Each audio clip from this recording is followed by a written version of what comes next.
শুভ সন্ধ্যা বন্ধুরা। সন্ধেবেলায় আমরা দেখতে পাচ্ছ এক গামলা মুড়ি মেখে নিয়ে বসে পড়েছি, আর সাথে আছে গোলমরিচ দিয়ে লিকার চা। তো এই গোলমরিচ দিয়ে লিকার চাটা কিন্তু দুর্দান্ত লাগে। তোমরা যদি কেউ না খেয়ে থাকো অবশ্যই কিন্তু খেয়ে দেখো।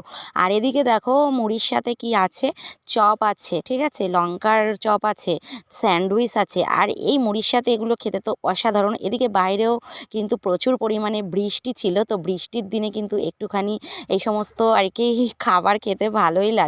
তো দেখো আলুর চপের সাথে আছে হচ্ছে বেগুনি, আর হচ্ছে তোমার মেয়ে স্যান্ডউইচটা ভালো খায়, সেই কারণে মেয়ের জন্য একটা আবার স্যান্ডউইচ আনা হয়েছে। আর সবটাই দেখো প্লেটে আমি বেড়ে নিয়েছি।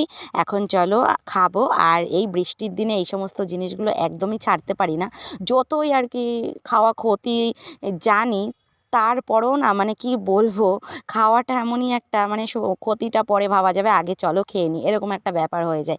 হ্যাঁ, এগুলোকে যতই এড়িয়ে থাকতে চাই কিন্তু আমাদের বাড়িতে সত্যি কথা হয় না, দুদিন পর পরই এই সমস্ত জিনিসগুলো খাওয়া খাই হবেই। তো যাই হোক, এদিকে দেখো মুড়িটা তো মেখে নিচ্ছে, এবার চপ যার যার মতো নিয়ে আলাদা আলাদা করে যার যার কামড়ে কামড়ে খাবে, এভাবেই ভালো লাগে খেতে।